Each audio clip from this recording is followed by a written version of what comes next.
Hello, everyone, and welcome to the Fitness Roundtable. Your hosts today are Dion, owner of Active Gamer Fitness, Andrew, owner of Caveman Barbell, and Phil, owner of Yas Training. Today, we will be covering college athletics, being an athlete at college, and pros and cons of being an athlete. So let's have Phil start us off. Hit me up with some information on college athletics. What are your feels on that?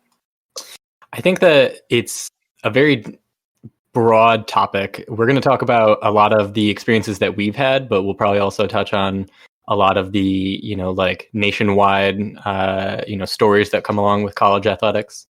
I don't think any of us dealt with this, but there's a lot of controversy in terms of athletes getting paid, not getting paid, whether or not they really are getting as good of an education when they're spending, way more hours working out than they are actually studying.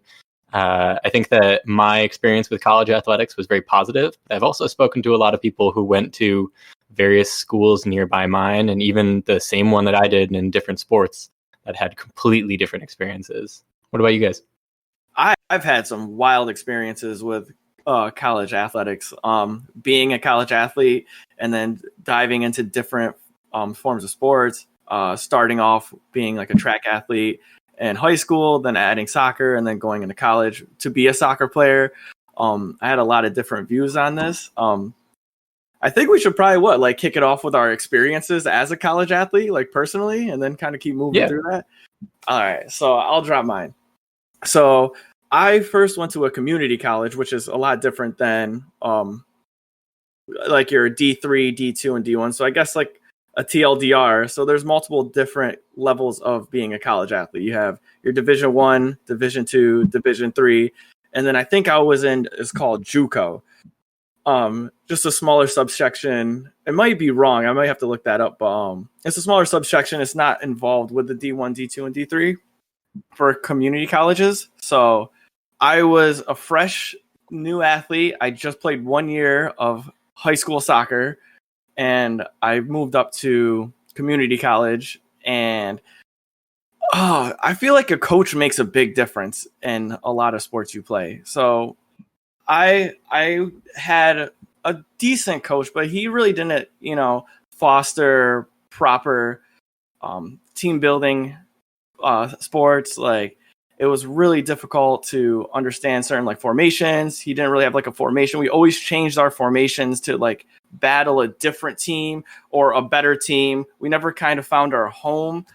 And that was always difficult for me. Like, being a new player, I could understand it. It would be probably even more difficult for a seasoned player once I started to like learn a little bit more, how frustrating it could be to go from learning one formation, learning one set piece, something, and then completely changing it around to work against another team.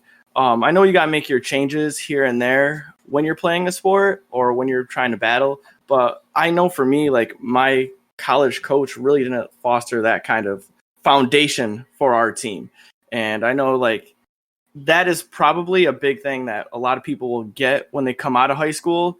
They're thinking that like you want to have it, you got to look for a good coach if you're looking for a team. So if I was to give a piece of advice to any high school level athlete listening to us right now, make sure you talk to a coach and make sure you have a good relationship with the coach. That's something that I didn't do. I just wanted to play on any team. And I know some people look at good teams and like, oh, this team wins a lot, they must have a good coach. But make sure you sit down and have a conversation with that coach. Maybe go check out their team, check out how they play, and watch how the coach coaches, and then make your decision on where you want to go. That was probably my biggest takeaway from going through my different levels of sports. And that was just starting off, like I said, in community college.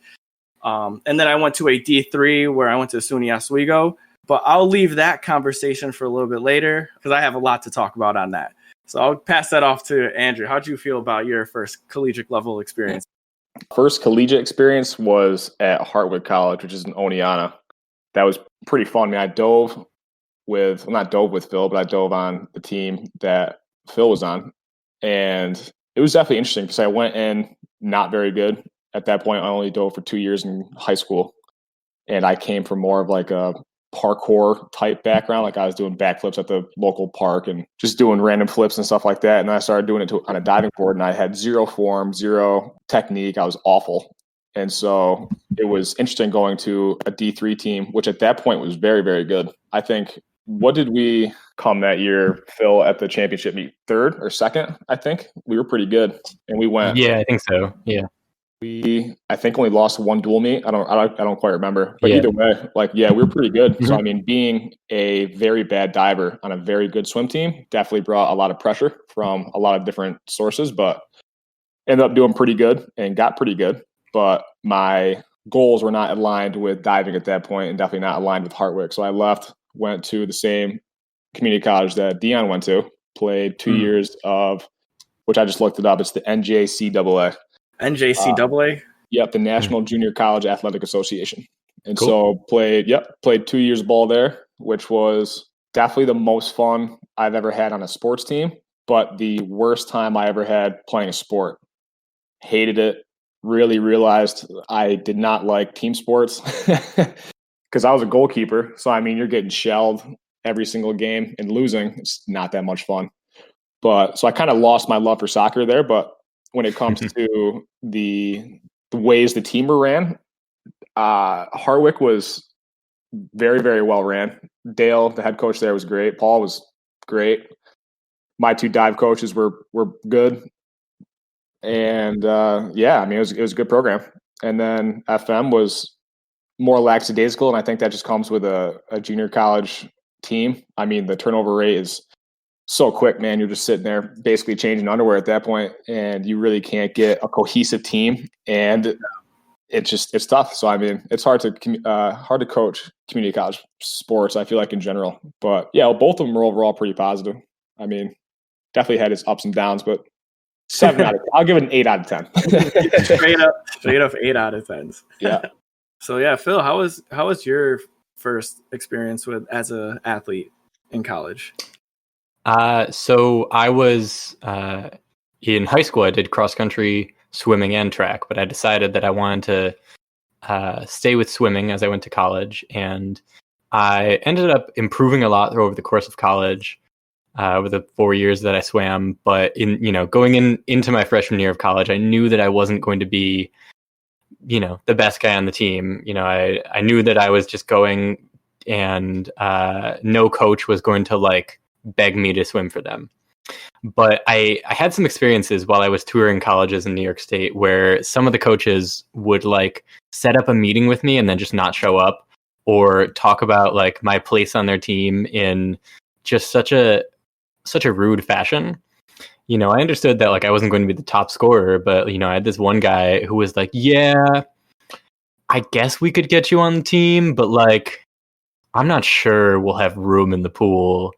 And like, I get that, there's only so many lanes, but like, when the reason that like I eventually came to the conclusion that these guys were jerks, and there are good people out there, is that when I did tour at Hartwick, the coach Dale was very open about what would happen. He's like, I have swimmers who have swam for me and guys on the team this year who could go to the NCAA championship. They swim this time, you swim this time that's 13 seconds slower, but you would always have space in our pool. You would always get the same workouts. You would have the same opportunities for success and improvement, and you would always just have just as much of a place on the team. And that was something that made me appreciate my experience at Hartwick as a swimmer much more, was that, I was put on a team of people who, we were very good for our conference, and like sometimes would send people to the NCAAs for Division III. But, in worldwide terms, we weren't the best team ever. But compared to what I knew going into there, what I knew as like a high schooler going into college, like these were people who were extremely talented and way better than I was. And I got to swim on the same team as them. And I found out that like, just because someone is like faster at swimming, they're still people. And we all, we became friends. The culture at Hartwick was really good on the swim team. That's something that, the coach Dale stressed a lot, was that he wanted the team to not just be a bunch of people who work out near each other. He wanted them to be a close-knit group of friends, because you're going to be spending so many hours a week with these people, you might as well like them. And he would arrange activities that we would do, especially in the beginning of each school year, so that, people would be able to get to know each other. And he would always encourage, the older kids to help the younger kids get, used to the first few years. And in terms of the actual, the sport and the, the practices and the meets and stuff, I'm really happy that I had stuck with swimming. And it was, something that, if I had went to one of those other schools with some of those jerks of coaches that were there, I probably would have quit after a couple of weeks. Yeah, that was one cool thing about Hardwick, that it was good enough to be pretty hyper competitive, but in a very family oriented way. Everybody definitely talked a lot of shit, but it was a lot of really loving shit. Everyone definitely appreciated everybody. No one really, not that I can remember, at least, no one ever had any feuds that were huge or anything like that. And that was pretty cool. And I think that's the biggest difference between community college to D3. I can't say that just because, they were two completely different programs, and I could have went to 10 different community college soccer teams, and they all could have been just as hyper competitive as Hardwick was. But the JUCO league just wasn't as competitive where we played. And then going to a D3 school that was competitive and watching everyone kind of not bully each other into success, but really push each other into success was really, really cool. Because like I said, I started out awful.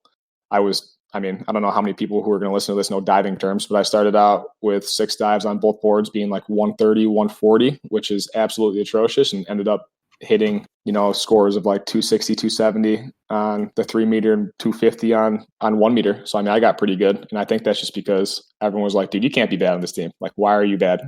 And it worked really, really well. And it was cool. And like I said, the coaches were good too. So that definitely helped a lot. Yeah, that's something that Phil had me thinking about when he was speaking about, was kind of transparency of coaches. That's what I found. It reminded me, that's what I found was a big problem when I was in the community college level, was transparency of your coach. We had a relatively small team, and soccer, along with diving and stuff, you can kind of see when people are producing results, or you want to know why X person is better than you. Why am I not getting starting time? Why am I not getting time over this person? And just like Phil said, he's all right, this guy has an X amount of time better than you. That's why he's getting this lane. And a lot of coaches aren't transparent with that. My coach wasn't transparent with that at all. We would have multiple players on our team who you could physically see and watch them every single game, not track a ball, not play good defense, give up on plays. And then when you're in practice, you would talk to the coach hey, why is he starting every single time? And he is doing making negative plays. And you're not saying anything. You're not holding everyone accountable. And that's kind of the feel that I got with your dive team you're talking about. Everyone was kind of holding each other accountable. You're they're bullying us into being better. But to me, I feel that's when your team holds you accountable. Hey, you want to be good, we're going to hold you accountable. But it starts off with the leadership. And our leadership was never at that point where they would hold everyone accountable. People would play not hard. They would not work hard. In practice, they wouldn't work hard at all. They wouldn't try to help other players. And then you're every single game this person is starting and never coming off the field. What makes them better? You're not being transparent with me. And that caused a lot of dysfunction amongst players in a team and a lot of non-cohesiveness, because everyone would kind of build their little sections of groups of friends. And they'd be all right, I don't really want to hang out with this person because he's super rude. We don't understand why he's doing what he's doing, and we're not getting any further information based on that. But when it came to what I did like about, so I know I said a lot of what I didn't like about community college soccer. What I really did like about it was the learning curve. It wasn't hyper competitive. So for someone like me who came out of high school and played zero soccer, Andrew knows this. I started playing soccer my senior year, and and we played in the gym at our high school for a little bit, in the practice training room or whatever. Going to the community college level where it wasn't hyper competitive allowed me to kind of get my footing and see how far I was compared to the Herkimer colleges and the TC3s and stuff, the teams that were really putting in work and what I could strive to be. I think that's another key aspect of picking a college, like you said, making sure your coach is transparent. Along with what you said, FM, when I went through, we had a different coach, but the mentality of the whole soccer team was pretty soft. No one could take any constructive criticism. No one really wanted to go out and play hard. Everyone just kind of played soccer more of like a hobby. I didn't like it. I didn't like that at all. I think that's why I stopped liking soccer as much too, because diving, at least I knew I sucked for a reason. Whereas when I was getting shelled, I did not have a keeper coach my freshman year, but my senior year, I guess, at FM, I did have a keeper coach. His name was Tyler. He was a madman, such a great coach. And he just held me accountable. I actually had someone who was going to be like, hey, dude, you got to catch that ball. Like he would not yell at me, but he would be like, dude, you were supposed to make that save. Why weren't you doing that? Like, you're better than that. And he got me so good at soccer, but being good at keeper and still being on a bad team still doesn't feel good. But on the opposite side of that with Dale, dude, he did not care who you were. He would rip into you. He didn't care if you're the fastest dude, the slowest dude. If you were doing something stupid, he's going to be like, dude, quit being an idiot. We have work to do. And I think that, like you said, that leadership stemmed from the top down. And it was, I don't know how the team was after I left, but the year I was there, it was well knit. It was pretty close and definitely kept well. There's a big difference between the two sports that we're talking about in terms of like how you function as a member of the team. And it's something that I always enjoyed about swimming, as well as I ran cross country. And, when you do one of those sports, there is a team, there are other people that you're doing it with, but you can succeed even if they don't. You can have the best time that you've ever done. You can win your race and your team can lose. And there's like a together but also individual aspect of like we can't succeed if we all fail, and even if we all succeed we might still fail. And there were some examples of that, like there was one team that was in our conference who would always beat us every time we did a dual meet against them, and we knew that even if we showed up and everybody did their best and succeeded by their own standards, we would still probably lose to them in terms of points because they just had people who happened to be faster swimmers.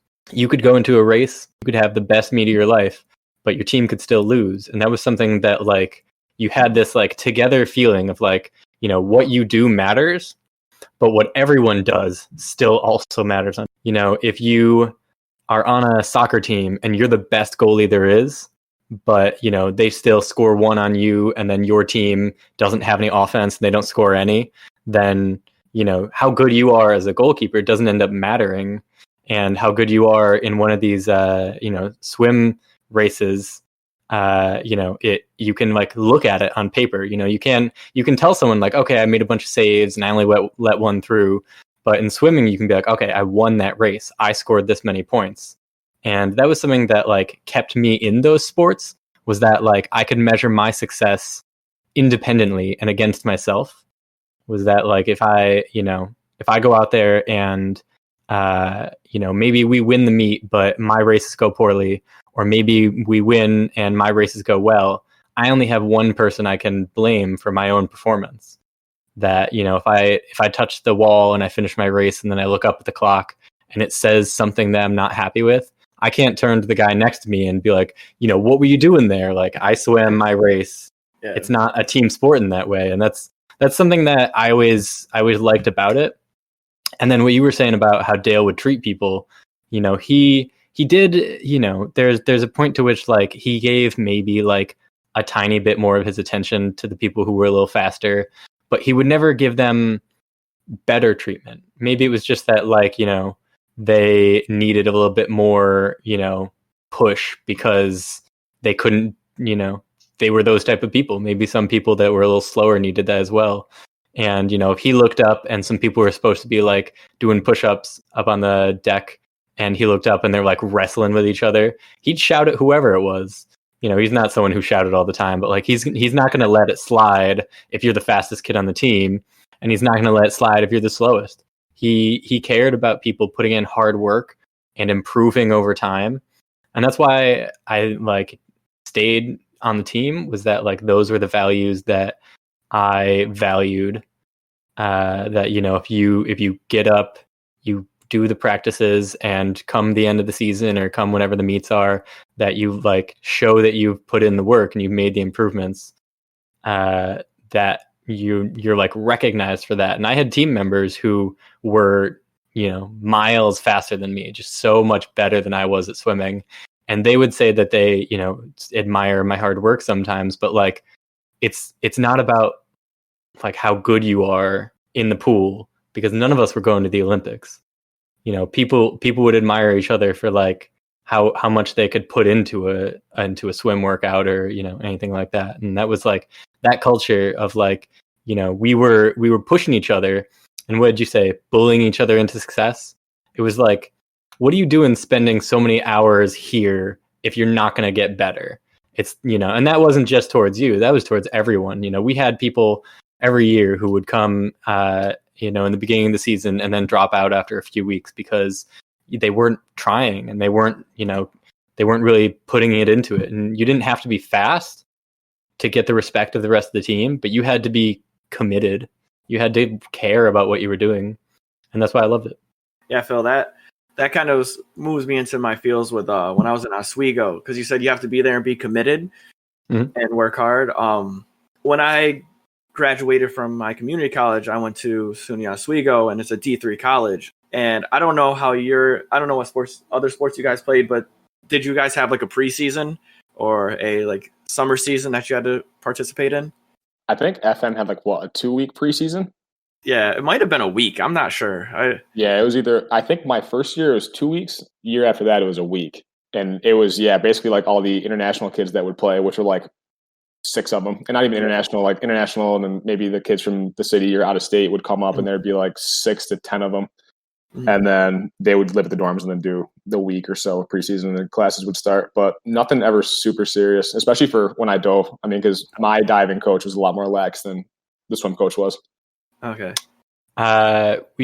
So swimming is a winter sport, so we didn't need to come up early for it to be preseason. Yeah. We had, I think it was probably like, if we started school on the 5th of September, we weren't supposed to have like official practices until like the 25th or something like that. There was like 3 weeks where we weren't supposed to have practice, but we would always have like the team would practice. The coach couldn't be on deck. He couldn't be giving the practice. And it's the same thing with like finals week, but we would still be doing it like pretty much officially. Okay. So in Oswego, I went up to, I did a training session, 2-week session, trained with the team. And I really enjoyed it. Like, the coach was kind of hard to deal with. Not too many of the kids enjoyed him when I shouldn't say kids, because we were grown adults by then. Like, so not too many of us really enjoyed the coach, but he did have a good theory. He did have a good coaching philosophy. Mm-hmm. He came from a team where they won 5 years in a row. He was on a military team, so he was very strict in everything that he did. And he was always like, I'm taking notes. I'm going to learn. I'm going to further my training and my soccer education. We're going to be a good team. And I really enjoyed that about the team. But the problem was, once I started to get into my major and being a student athlete and not just an athlete anymore, because at community college it was a little bit easier to do my studies and play a sport. But once it started to get real serious, and I'm like, I can't make a practice from 3 to 5 and then do the team practice, like you said, where it wasn't the coach running the practice, but it was a group of the team training together. And I was like, this is so much more time intensive than I thought it was. And it was really difficult to balance both school and athletics at the same time for me when I went to the D3. And I think it was just because the competition got a little bit harder. There was more expected of you, and me being a competitive person, I didn't want to be the person who looks at my teammates like, hey, why'd you mess up? Because I always know whatever I do affects how I play. So if I'm not training to my best of ability and I'm not putting in the hours, I can't blame anybody else. Kind of like even though it's a team sport, at the end, if you didn't run that extra mile that week and you get tired on a breakaway, that's not your teammate's fault. That's your fault. If you didn't make a proper pass or a proper touch, like, that's not because your teammate passed you the ball too hard. You didn't didn't practice enough. You didn't put in the effort to keep yourself accountable. And that was really hard for me when I went to a D3 school. But I played for like 2 weeks, and oddly enough, I was just like to the coach, I'm like, hey man, like I can't play on the team. Like I would really love to. And I appreciate you giving me this opportunity because I squeaked in. One of the foreign kids from Canada, he didn't get his visa in time. So there was one spot open and I got it. And he was like, so I came up there and I tried and I was like, hey man, I just can't do this. He goes, it's okay, boss. And then I played on the club team.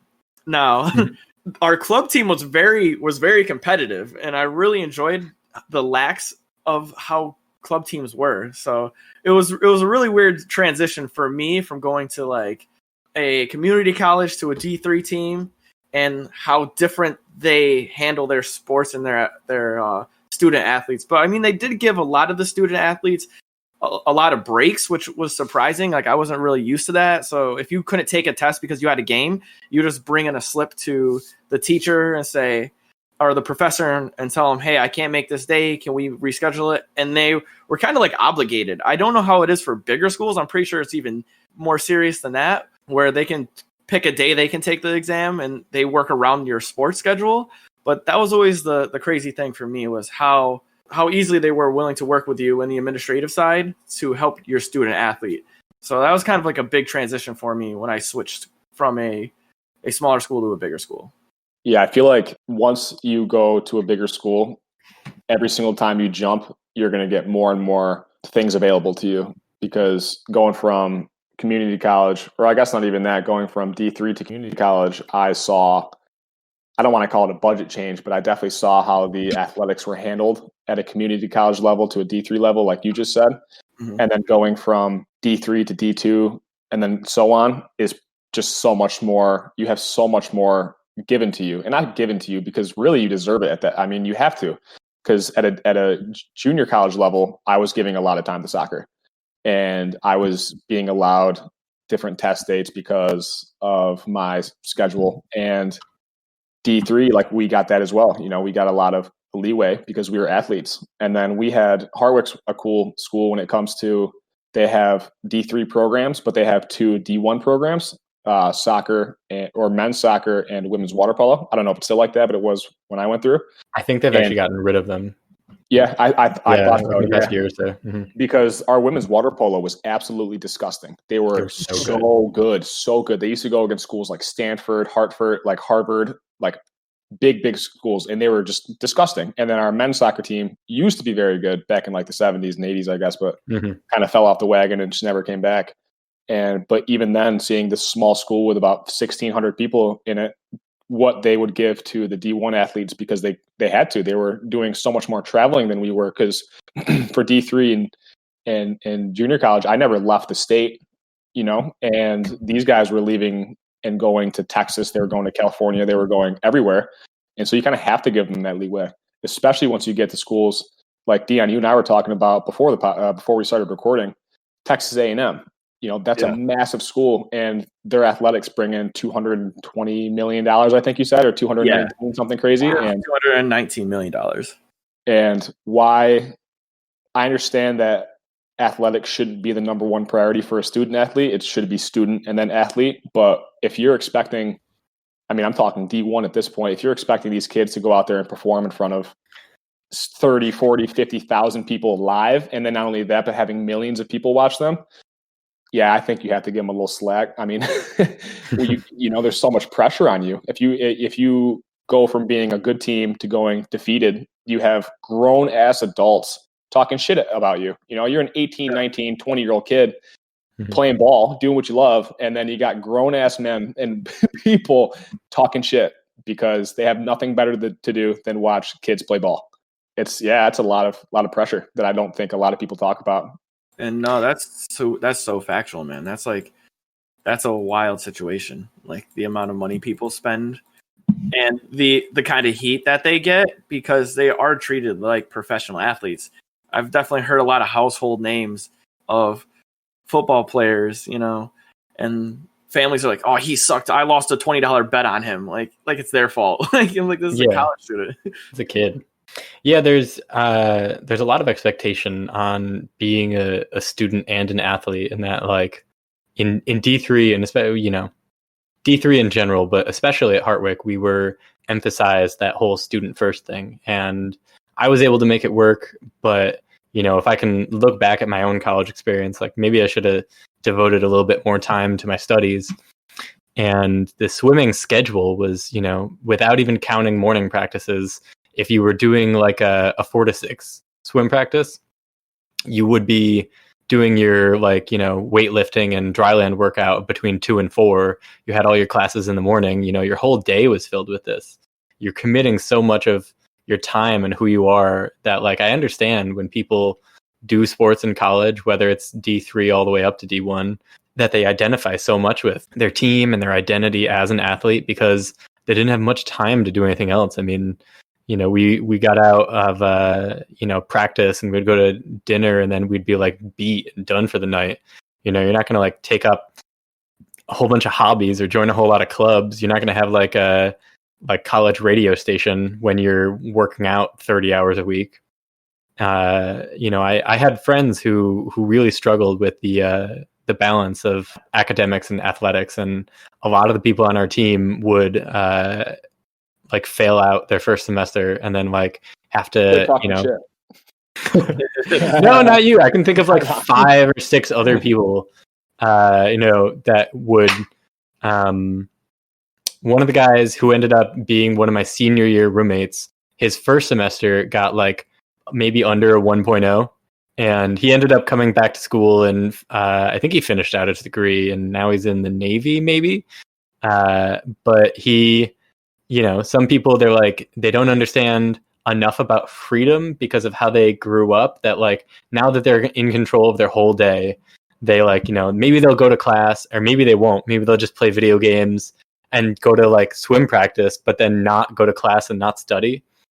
And, coming out of college with a productive degree that like helps you in your career is so much more important than, that one practice in your D3, D2, even D1 program. I mean, the number of people who go from D1 athletics to professional athletics is very low. And while they're still held to that standard for the years that they're there, they're not making any money, and they're academically, like, they're not just like given more slack. Sometimes they're not given a proper education. I mean, I've read stories about people who are enrolled in like fake classes that are, they enroll in this, this secret class that's just for the football team or just for the basketball team. And then, they never attend, and then they get an A, so it boosts their average. And, how can you expect people who are, we were in D3 working out 4 hours a day, and in D1 programs and, football and, especially football because of all the money that it brings in. But in other big sports and D1 programs, they're like minimum, maybe they're working out 4 or 5 hours a day, and then they have like team meetings and all this other stuff. And then when they travel, they're not just traveling like a couple hours, they're, going across the states, and, they're taking a lot more time out of their academic schedule. Even people who are playing these sports and are doing their best to get, the productive degree so they can, have a successful career outside of their athletics. It's hard. I don't understand how they do it. I mean, whether it's swimming D3 or football D1, balancing being a person outside of a student, then being a student, then also being an athlete, all at the same time while trying to succeed at athletics and get good enough grades to get your degree. It's complicated. I mean, I did it, but it was hard for me, and it's even harder for people in those D1 programs.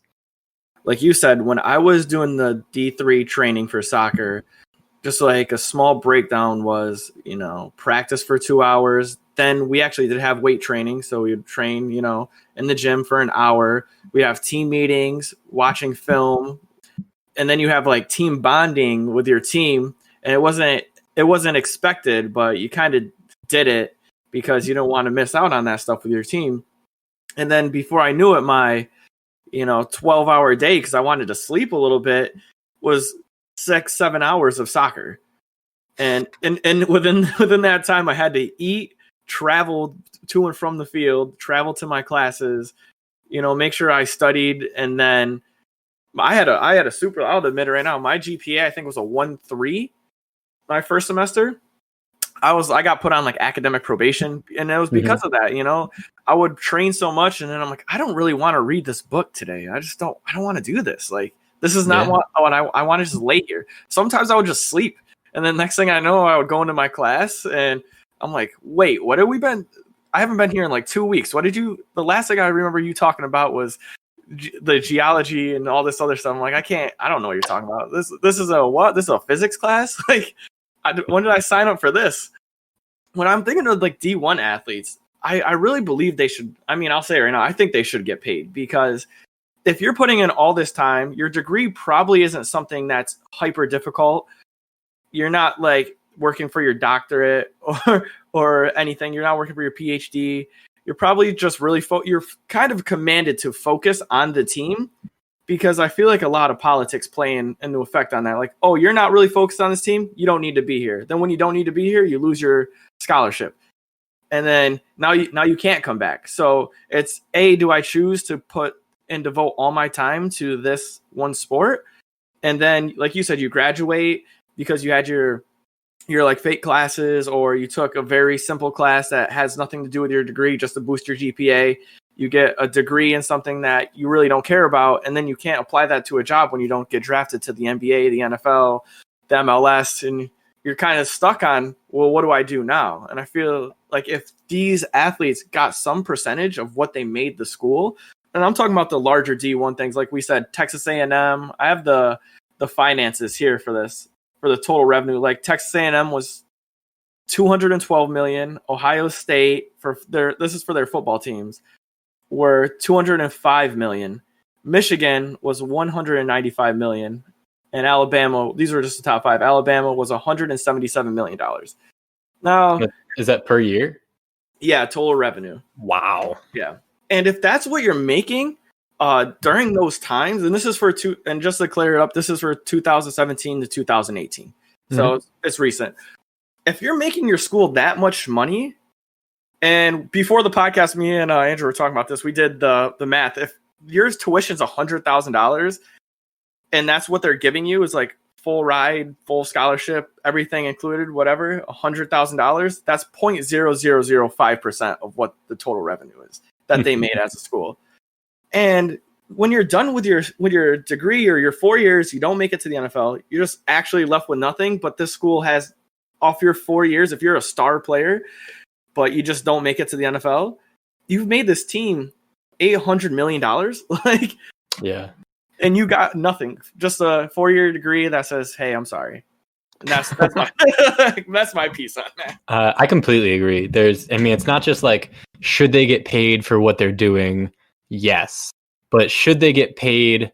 Why do we even have to ask? Why shouldn't they get paid? Why is there this barrier of like, well, they're students, so they shouldn't? But like, there's so much money flowing in. You can like watch videos of they'll build these insane like complexes where there'll be like a pool inside of the locker room that's just for the football team, and the coaches of these teams will make like $5, $10, $20 million a year, and the kids will get nothing. And it's like, the money's there. It's not like there's no loss of integrity. Professional athletics exist, and that's what a lot of these kids are going for. And if it's okay to be an NFL player, why shouldn't the star player at Ohio State be able to make some amount of money? And if they can like make it happen fairly, put it at some level, but from the NCAA itself, I mean, they should get money. And maybe these kids who sometimes go in from situations where they've never like seen the kind of like luxury that these schools will pour on them, and then they'll suddenly lose. If they lose their scholarship, they get injured, which you can't control. I mean, you can do your best to be the best athlete possible, but like, you twist your ankle, and then suddenly you can't go to college anymore. I mean, I really think that they should get paid. I agree with all of that. I guess I'm only going to talk for D1 football teams right now. there's so many other teams out there that are, I mean, because you said that was only off the football team. I literally thought when we were first talking about that was the whole entire revenue from every single team, Dion. I thought 200, and that's just the football team. That's like, I don't think anyone who's pro college athletes getting paid is saying they should be making millions of dollars. No one says that. Everyone who's anti college athletes getting paid are always like, well, they're getting their education paid for. Just talking for the football team, if you have, I mean, shit, dude, how many kids are typically on a D1 football team? Even a D3 football team, Hartwick's football team had 100 kids on it. I think they had more than 100 kids. They had so many kids that they had to double numbers. Like there was like 2 number 4s or there was 2 50s. Like, and that's a D3 school. So you have 100 and let's go just 100. I would say maybe 15, 20 of them actually have a full ride, maybe. And then after that, obviously there's other kids who are getting maybe 50%, 20%, whatever. But in the grand scheme of things, the school isn't losing $100,000 there. It's not like the athlete just isn't paying them that money and then they just don't get it. There are still so many other students who are paying for not their education, but they're paying for an education, not losing that $100,000. And so just to say, well, they have $100,000 in scholarships. It's like, yeah, they have $100,000 of monopoly money that doesn't get them anywhere. Right. And so I mean, I don't know. There's obviously a lot of pros and cons to giving an 18-year-old kid $100,000 or even $50,000. I don't think that you should be able to just give it to their parents. I don't know who these kids' parents are. I think there's obviously rules that have to be put in place in order to get these kids paid. But why not? I mean, even at the D3 level, if you give the kid, like you were saying, Dion, before, make it like your work study. Kids are going to the library and you know, helping the librarian out for minimum wage for 10 hours a week. Let's get these kids' hours tracked out, see how many hours they work and put into the football team or the swimming team or the soccer team a week. And let's give them minimum wage. You know, let's give them less than minimum wage. Let's give them $5 an hour for 40 hours a week. You know, that's still a decent like $200. You know, I mean, you can pay for your food. You don't have to worry at that time because, you know, like you said, there's kids who come in these situations who don't have these luxuries at home. You know, kids, you know, depending on what situation you're in, you have to worry about your college education plus your athletics.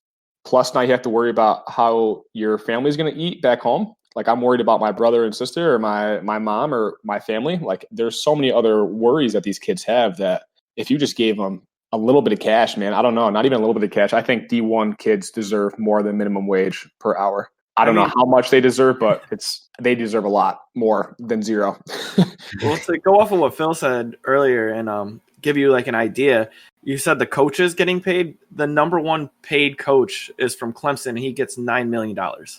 And if we're just going off Texas A&M, it says his school pay is $7.5 million, along with max bonuses. And if they want to buy him out of his contract, it's $60 million. Wow. That's a school buyout as of 12/1/19. So like even pay the college kids. Yeah, this guy's making so much money. Like, and he's not even an NFL coach. He's just a straight up you're working for a college. Like that is astronomical. Yeah, and it's crazy as well that the a lot of these schools, you know, not all of them, but a lot of them end up being like entities of the state. Like Texas A&M is a government organization. So these coaches ended up being the highest paid government employees within the states. That the you know, the coach of like Texas A&M, for example, or like any school that isn't a private school ends up being higher paid than anyone who works for the government, just because that university is technically a government organization, which is wild. Like, why do they need to be making that much? You know, why don't we just say like, okay, you know, they can make $100,000 a year. You know, that's a lot of money. People living outside of like, you know, big metropolitan areas don't need that much money. You look at the houses that some of these coaches have; they're massive mansions. Why do they need to have that? We just hit like a crazy topic right there. I was like, we went from how do you feel about college teams and time to like, yeah, people should be getting paid. That was a real talk right there. $9 million. All right, let's cut that in half. Let's give them $4.5 million because that is still an exorbitant amount of money, and then we'll distribute the other 4.5 to the players. Stop trying to take people's boats away, man. Stop trying to take people's boats. I can't have 2 mansions. I can only have 1. This is absolutely ridiculous. Oh man. So so that was like a somewhat con of being a college athlete. What do you think a pro would be of a college athlete? I was just thinking about that. Definitely. I mean, even at the junior college level, people kind of look at you different as an athlete. Everyone kind of likes the athletes if you're not an asshole, you know. No one really ever goes out and I mean, obviously you have your dickhead athletes, but everyone kind of looks at you different. Everyone kind of likes you. And it's, I mean, going to a D1 school, those big schools, and then having those, you know, those kids get looked at. I mean, they're superstars. For 4 years of your life, you pretty much escape reality and you become an NFL player to a certain extent. And that's awesome for people's confidence. And I mean, sometimes it goes a little bit too much to their head, but for a normal, nice person, that's a good thing to have for 4 years. You know, you become like the superstar, and then whether reality hits or you go to the NFL or NBA, it's fun, you know?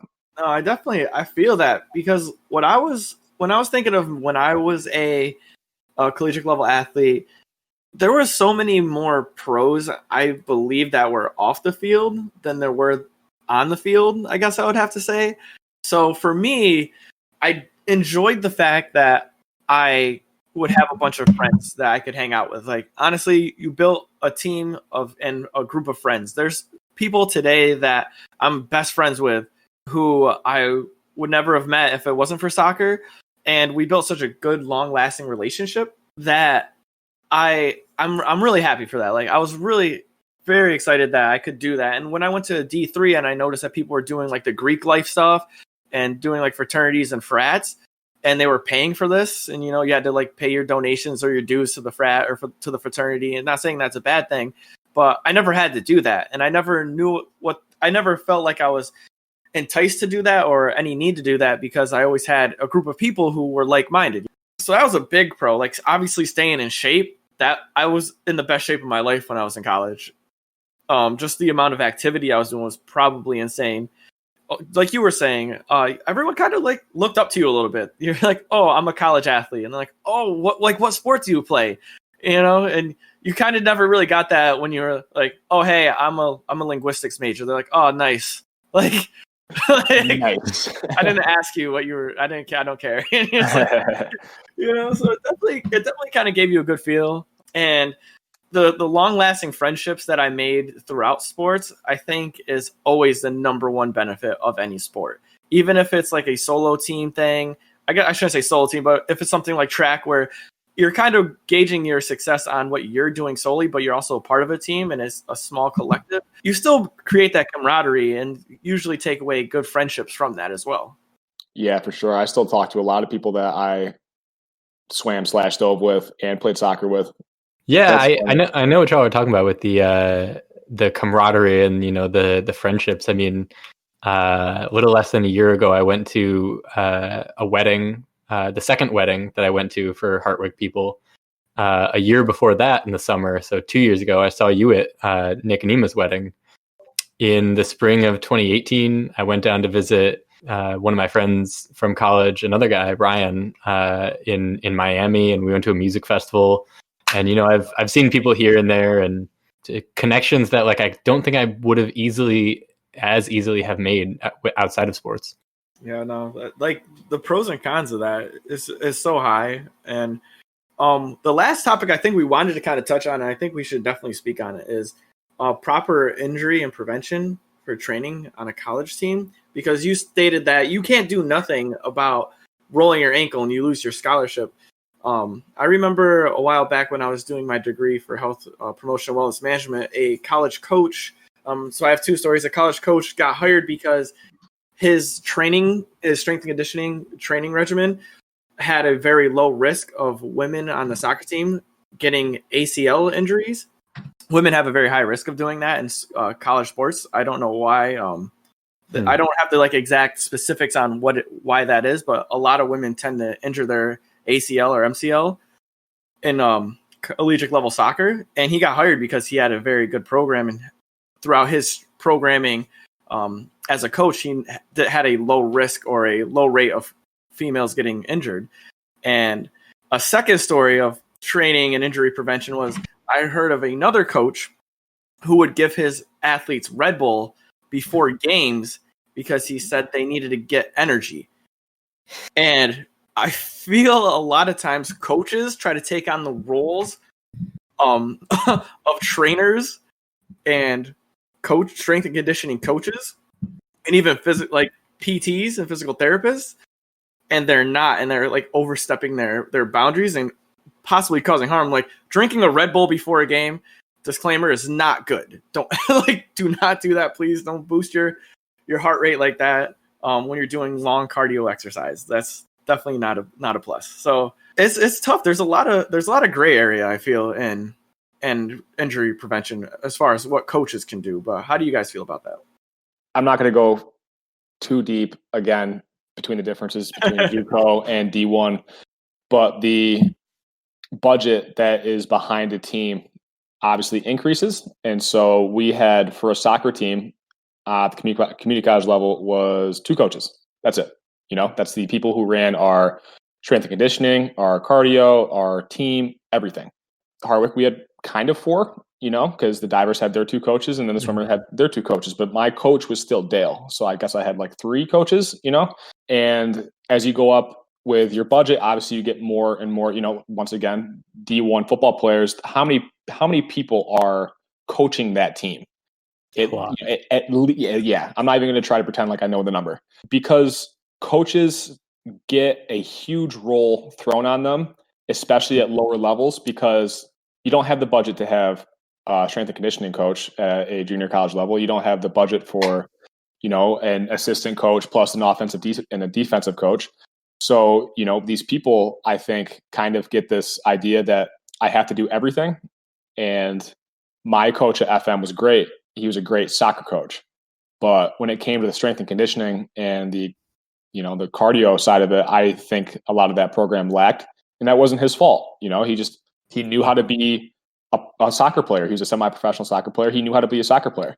And he knew how to coach soccer, but he didn't know how to get in the weight room and show us exercises to get our, he just didn't know the exercises to make us better and faster and whatever, which is not his fault. But I think coaches kind of overstep their boundaries, sometimes on purpose and sometimes on accident, when it comes to these injuries that happen. Because, ACLs, you're not getting up after an ACL injury, and it's pretty easy to see. But I remember when I was in high school, my senior year, my first game playing soccer, I got kicked in the face so hard that I broke my top molar in half and got knocked clean out. I was out unconscious for probably 30 seconds, and I didn't go to the hospital. Nothing happened. No one came. My coach picked me up and kind of shook me out and was like, "You all right? Let's go to the bench." And I didn't play, but I'm sitting there and I'm literally dizzy, and I don't know where I'm at. I don't know what I'm doing. I don't remember the game at all. And coaches can't make assessments like that. I should have been taken to the hospital right there. And, either it would be on accident or on purpose, these coaching roles get overstepped. And I think it's important to have a wide variety of ideas and people behind one team, because you can't do it all. The amount of responsibilities put on some of these coaches, especially at the community college and D3 level, is just massive. I mean, even when you look at like the care for the athletes, the amount of responsibility put on like the 2 trained athletic trainers that are at the school. I mean, we were probably not getting the proper treatment there, and the trainers probably weren't communicating properly with the coaches. And none of the coaches had strength and conditioning coaches to go along with them. We were lucky enough to have diving coaches and an assistant coach on the swim team. But the program that we did my first year for strength and lifting was, it wasn't nothing. We got in the weight room, but it seemed, kind of old and outdated. It was like an Excel spreadsheet that had been copied a bunch of times. And I don't blame my coach for anything about how that happened, because he's a swim coach. His specialty is not with lifting weights. I think it was my sophomore year. He had his son-in-law come and do like a special presentation on, lifting form, and then we started working with kettlebells all the time because of this guy. And I have a lot of thoughts about that part of the program. But in terms of injury, I mean, it didn't add any difficulty, and it wasn't a negative. There was nothing wrong with the way that we were conducting our strength training in that way. It's just that, you can't know everything about everything. And if you're having this coach who maybe they're a soccer coach or a swim coach, expecting that they would be such a good swim coach or soccer coach and also have all that expert knowledge about strength and conditioning is not fair. And then on top of that, like you were saying, they're expected to be treated like a physical therapist as well, being able to recognize, when someone is, tired, lazy, or actually injured. And I think that it's really hard to tell when that line gets blurred. I mean, I had a lot of friends who, they were out several nights a week, halfway, 3/4 of the way through practice because, they were having huge amounts of pain in their shoulders and their, upper back. And, we would ramp up our volume in swimming very quickly. And we would do, 2-hour practices. And we were doing all this stuff that was like, if you're not adapting properly, a lot of these people were probably experiencing like overuse injuries that were just barely being treated well enough that they could still swim. And if I look back, like some of these people probably should have like, it really hurts that bad. Maybe take a couple days off. Maybe, swim, half speed, half distance for a couple days, just getting out and icing it and then getting back in and trying to do the exact same practice the next day was something that would happen a lot. And, I don't exactly blame our coach for that too, because how's he supposed to know? I mean, he's not a trained physical therapist. How's he supposed to know the difference between, it hurts a little bit, I don't want to swim because I'm lazy, and you're actually, someone who's actually got an overuse injury? It's a lot of responsibility to put on them. We did our best as athletes to like do what they said and improve as time went on. The only thing I can say for sure is that coach of yours, Andrew, was dumb. They should have taken you to the hospital. Yeah, I hear so many like horror stories of that, and I don't fault coaches who unknowingly do things like that when they get responsibilities thrust upon them, because I've heard from being inside the the wellness or like wellness field for long enough, hearing administrators like, oh, you can't do that, like you can't do 20 push-ups, what's an overuse injury, what's overtraining, like what is that a thing, and I feel bad for them for when those situations arise, because it's hard to decipher between someone like really truly being injured, like Phil said, being I just don't want to do this, not trying to do it, and them not having the ability to register if someone's like injured or not. I've rolled my ankle so many times in like soccer games, and that's just kind of like a habit of playing a game with your feet. But like I was saying earlier, I've heard so many horror stories of athletes saying how they broke their elbow and their coach sprayed BioFreeze on it and said, we got to win this game. Like, go back out there. We'll worry about it later. And I just wonder how many college careers for athletes have been ended because of that mentality for the coaches who are not responsible or, knowingly cause injuries to their athlete. And I've talked to many people who, like volleyball players who had overuse injuries from practicing hits so much that they had to get rotator cuff surgery. And this happens to baseball players all the time, like their coach doesn't understand that pitching 500 times in practice for 5 days a week and then going into a game is going to cause you some injury in your elbow. Mm-hmm. And that's something that I feel can be easily fixed if schools, hire somebody like that. I feel like, me personally, I feel if you're going to have a sport, no matter what level it is, you should be mandated to have specific positions filled or not run that sport. Because what happens if Andrew, he got knocked out and his brain was bleeding, and then he just he dies on the sideline because there wasn't just a person there to give him a concussion protocol, double to do that. like it puts your students and your athletes at such a high risk when these positions aren't filled. I wouldn't be upset if that's like a mandated thing or you just can't have the sport. Yeah, I agree. I think every school should have some form of a strength and conditioning coach, at least, one, maybe two, because a decent strength and conditioning coach, in my opinion, could probably help out every team. You can't give sport specific training to every team, but you can give some type of weight training, some type of foam rolling technique. Like, I mean, in football, especially, you got these kids going out there and just getting ran ragged, getting smacked. And then you like get up, I'm seeing stars, coach. It's like, well, shake it out. It's the lights. You're fine. It's no, dude, my brain is literally swelling in my helmet. Like I can't remember my name anymore, but I know that I have to catch that ball. So it's like, nah, man, these kids are ruining their lives because coaches don't quite understand how to program effectively.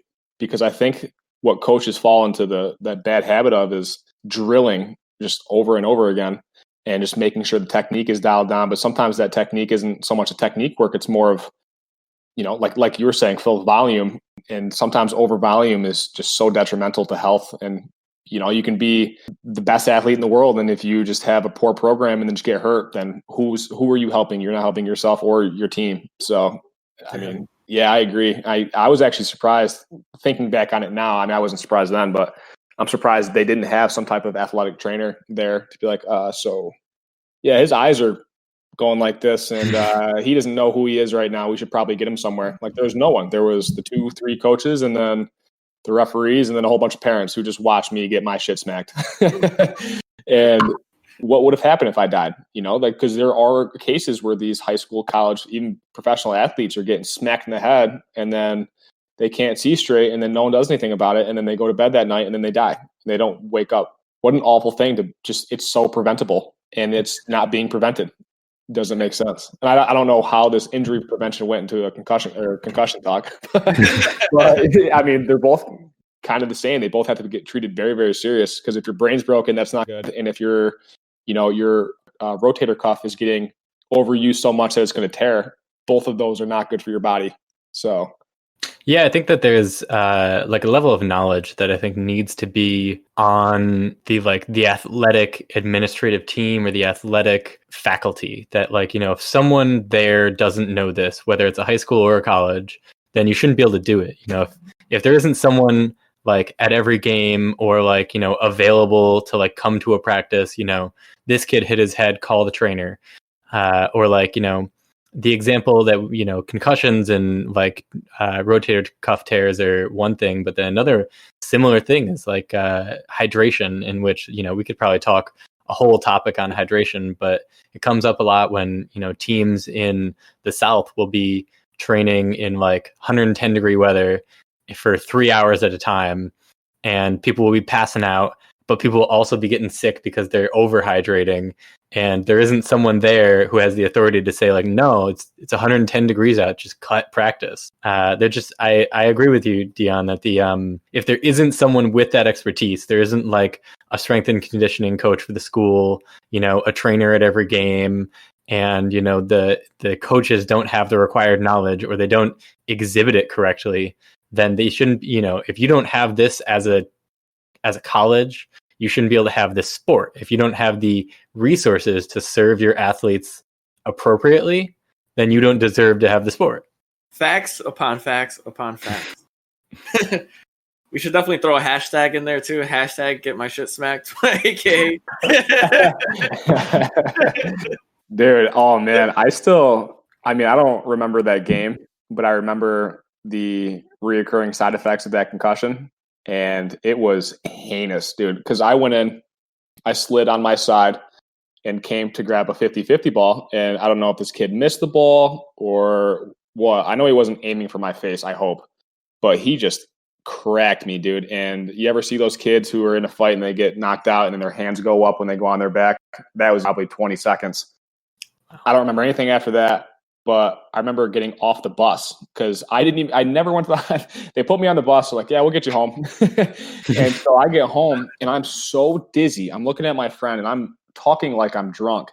And I go to get off the bus to get home and I fall over. I can't find my feet. My 3 or 4 of my buddies had to carry me off this bus, and I get taken to the emergency room. And they're like, yeah, you're clearly concussed. I had to get taken out of school for a week because I couldn't remember. My short-term memory was probably at 15 minutes. I would have a conversation with Phil for 15 minutes, and then I would walk away, and 15 minutes later, I would have zero recollection of ever seeing Phil that day. And so I had to go to a neurologist, and she was like, yeah, you have probably one of the worst concussions I've ever seen. For about 2 months, I couldn't have my heart rate go above a certain beats per minute, or else I would start blacking out. Yeah, I didn't have to go to the hospital as soon as I got hit in the head like that. Yeah. But yeah, if you don't have the resources to make sure that that's taken care of, then yeah, you shouldn't be able to play.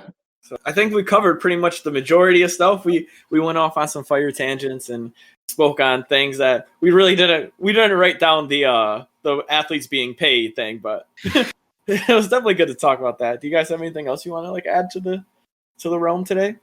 Yeah, Caveman Barbell is doing a t-shirt giveaway for everyone who shares the status on my Facebook. So if you go to Andrew Beckham, NASM certified personal trainer, or my personal Facebook page, AB, you will find a graphic design linked to what says t-shirt giveaway. So if you share that status, next episode, we are giving away a Caveman Barbell t-shirt. So do that. What's going on, guys? That was the Fitness Roundtable with Andrew, Caveman Barbell, Phil, Yachts Training, and Dion, Active Gamer Fitness. The roundtable is more of a discussion than anything. We hope you enjoyed. Leave a like and subscribe. Stay fit, stay strong, stay educated.